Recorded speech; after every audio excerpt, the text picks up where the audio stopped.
यदि आप या फिर आपके घर में किसी भी सदस्य के पीएफ खाते में डेट ऑफ बर्थ गलत है और अब आपको उसे ठीक करवाना है, तो ईपीएफओ ने करेक्शंस के नियमों को पूरी तरीके से बदल दिया है। अब आप बिना किसी डॉक्यूमेंट्स के, बिना कंपनी के, ऑनलाइन खुद से चंद सेकंड में अपने करेक्शंस को कर सकते हैं। आपको महीनों वेट करने की जरूरत नहीं है। आज के इस नए वीडियो में हम डिटेल्स में जानने वाले हैं कि ईपीएफओ का करेक्शंस का नया प्रोसेस क्या है। हालांकि इसमें भी कुछ टर्म एंड कंडीशंस हैं। कुछ लोगों को डॉक्यूमेंट अभी भी देने की जरूरत है, कुछ लोगों को कंपनी की अभी भी जरूरत पड़ने वाली है। सारा कुछ हम आज के इसी नए वीडियो में कवर करने वाले हैं। तो देखिए, ईपीएफओ ने यहाँ पे करेक्शंस के लिए 3 कैटेगरी अब बना दिया है, category A, category B and category C. अब इन 3 कैटेगरी के माध्यम से ही आपका करेक्शन होने वाला है। आज के इस नए वीडियो में हम बात करने वाले हैं डेट ऑफ बर्थ करेक्शंस को लेकर के क्या क्या नियम है, क्या कितने टाइप से आप करेक्शन कर सकते हैं। तो देखिए, डेट ऑफ बर्थ करेक्शन करवाने के लिए अगर आप ए कैटेगरी में आते हैं तो आपको कोई भी डॉक्यूमेंट देने की जरूरत नहीं है, आपको एम्प्लॉयर की भी जरूरत नहीं है, खुद से ही डेट ऑफ बर्थ करेक्शन कर सकते हैं। आपको लंबे टाइम से वेट करने की भी जरूरत नहीं है, आप जैसे ही अप्लाई करेंगे वैसे ही करेक्ट हो जाएगा। अब देखिए, अब अगर आप बी कैटेगरी में आने वाले हैं तो थोड़ा सा निराशा आपके साथ रहेगी। आपको कंपनी की जरूरत पड़ने वाली है। आप जैसे ऑनलाइन अप्लाई करेंगे आपको डॉक्यूमेंट्स भी सबमिट करने पड़ेंगे और कंपनी से अप्रूवल की भी जरूरत पड़ने वाली है। कंपनी जैसे अप्रूव करेगी उसके बाद से अब आपका करेक्शन हो पाएगा। अब देखिए, यहाँ पे अगर आप कैटेगरी सी की बात करें, देखिए बी में क्या डॉक्यूमेंट्स आपको देने हैं वो तो हम जानेंगे ही, साथ साथ हम देख लेते हैं सी कैटेगरी क्या है, क्योंकि ए, बी और सी दोनों में ही डॉक्यूमेंट्स की जरूरत पड़ने वाली है। ए में तो कोई डॉक्यूमेंट की जरूरत नहीं पड़ने वाली है। तो देखिए, यहाँ पे हम ये भी जानेंगे कि आप किस कैटेगरी में हो, किस तरीके से पता कर सकते हो। तो देखिए, सी कैटेगरी में यदि आप करेक्शन करवाना चाहते हैं, जो लोग सी कैटेगरी में आएंगे उन लोगों का जो करेक्शन है, रिक्वेस्ट उनके कंपनी के द्वारा किया जाएगा, वो खुद से नहीं कर पाएंगे ऑनलाइन।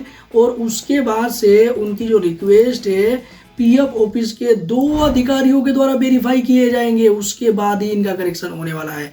2 अधिकारी कौन कौन से हैं? देखिए, यहाँ पे जो ई लिखा है इसका मतलब एम्प्लॉय खुद से कर पाएगा, एम्प्लॉय। और यहाँ पे ER लिखा है इसका मतलब एम्प्लॉयर है, एम्प्लॉयर की जरूरत पड़ने वाली है। अब यहाँ पे शुरुआत तो एम्प्लॉयर से ही हो रहा है, ER से, और ER जैसे ही करेगा एम्प्लॉयर, ये आपके DA के पास जाएगा, पीएफ ऑफिस के पास जाएगा। तो DA डीलिंग असिस्टेंट होता है, तो डीलिंग असिस्टेंट जैसे ही वेरीफाई करेगा उसके बाद से आपकी रिक्वेस्ट अकाउंट्स ऑफिसर के पास चली जाएगी। अब अकाउंट्स ऑफिसर के द्वारा जैसे ही वेरीफाई किया जाता है आपका करेक्शन डेफिनेटली हो जाने वाला है। अब देखिए, ये जो फुल फॉर्म्स है ना, ये नीचे की साइड देखने को मिल जाएगा, ईपीएफओ ने पहले से दिया हुआ है, आपको कंफ्यूज नहीं होना है। अगर कुछ लोग अलग अलग बता दे तो आपको घबराना नहीं है। देखिए, यहाँ पे ईपीएफओ ने दिया है इम्प्लॉई, ई का मतलब इम्प्लॉई, ER का मतलब इम्प्लॉयर, PRO, और यहाँ पे DA का मतलब है डीलिंग असिस्टेंट, और AO का मतलब यहाँ पे अकाउंट्स ऑफिसर जो अभी अभी हमने देखा है, और APFC का भी फुल फॉर्म आप यहाँ पे देख सकते हैं, असिस्टेंट पीएफ कमिश्नर। लेकिन अभी हम बात कर रहे हैं कि आप अपने डेट ऑफ बर्थ को कैसे करेक्ट करवा सकते हैं, DOB का मतलब डेट ऑफ बर्थ। तो देखिए, अब यहाँ पे हमने जान लिया कि प्रोसीजर क्या है A, B और C के लिए।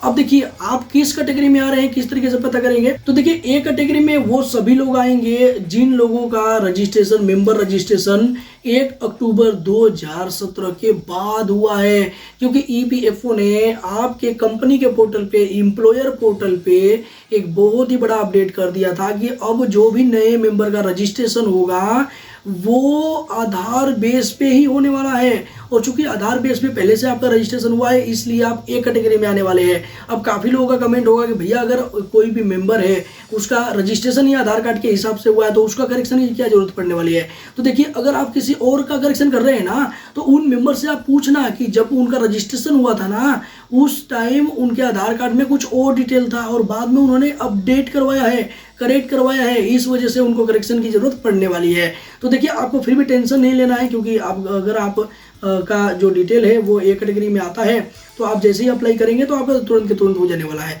कंपनी की जरूरत नहीं पड़ने वाली है और डॉक्यूमेंट भी नहीं देना पड़ेगा। अब देखिए, यहाँ पे बी कैटेगरी की बात कर लेते हैं। तो बी कैटेगरी में ऐसे सभी मेंबर्स आएंगे जिनका यूएएन नंबर 1 अक्टूबर 2017 से पहले जनरेट हुआ है, ये सभी लोग बी कैटेगरी में आने वाले हैं और इनका करेक्शन करवाने के लिए ये खुद से अप्लाई करेंगे, बाद में एम्प्लॉयर के पास जाएगा, इनको डॉक्यूमेंट भी अपलोड करना पड़ेगा, उसके बाद ही इनका करेक्शन होने वाला है। अब सी कैटेगरी हम बात कर लेते हैं, सी कैटेगरी क्या है। तो देखिए यहाँ पे सी कैटेगरी में ऐसे सभी लोग आएंगे जिनके पास पीएफ नंबर तो है लेकिन यूएन नंबर ही नहीं है उनका, या फिर उनके यूएन नंबर से उनका आधार कार्ड ही लिंक नहीं है, तो और या फिर यहाँ पे एक कैटेगरी और आती है कि भैया मेंबर की ही डेथ हो गई है। तो भैया मेंबर की डेथ हो गई है तो मेंबर तो करेक्शन नहीं करवाने का अपने डेट ऑफ बर्थ में, उनके घर के कोई भी सदस्य जाएंगे, क्लेमेंट जो है वो जाएंगे करेक्शन करवाने के लिए। तो ये सभी लोगों का करेक्शन सी कैटेगरी में होने वाला है। अब देखिए सी कैटेगरी और बी कैटेगरी और ए कैटेगरी में एक और डिफरेंट है कि जो ए कैटेगरी और बी कैटेगरी के लोग हैं ये तो ऑनलाइन करेक्शन रिक्वेस्ट कर पाएंगे अपने यूनिफाइड पोर्टल से, क्योंकि ये लॉगिन कर पा रहे हैं। लेकिन सी कैटेगरी के लोग हैं जो उनके पास यूएन नंबर ही नहीं है, आधार कार्ड से लिंक ही नहीं है, तो वो लॉगिन तो नहीं कर पाएंगे। तो इस वजह से ये खुद से लॉगिन करके रिक्वेस्ट नहीं करेंगे, इनकी रिक्वेस्ट है वो ऑनलाइन नहीं होने वाली है, ऑफलाइन तरीके से होने वाली है या फिर एम्प्लॉयर के द्वारा ही, एम्प्लॉयर के पोर्टल से होने वाली है। तो जो सी कैटेगरी के लोग हैं इनके लिए एक additional form, joint declaration form fill करना पड़ेगा।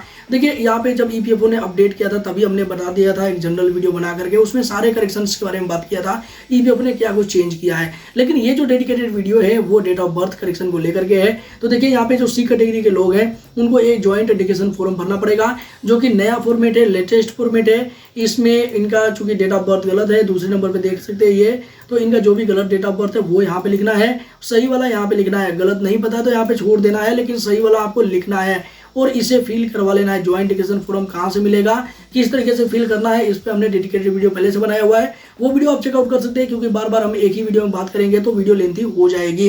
तो यहाँ पे आपने देख लिया ज्वाइंट डिक्लेरेशन फॉर्म, इसके साथ जो डॉक्यूमेंट्स अटैच करने हैं वो हम देख लेते हैं। तो देखिए यहाँ पे आपको करेक्शन करवाने के लिए आपको इतने टाइप के डॉक्यूमेंट है, 14 टाइप के डॉक्यूमेंट्स है, ये आपको देने हैं, आपका करेक्शन हो जाने वाला है। और ये सारे डॉक्यूमेंट्स की जरूरत पड़ने वाली है केवल और केवल बी कैटेगरी और सी कैटेगरी के लोगों को।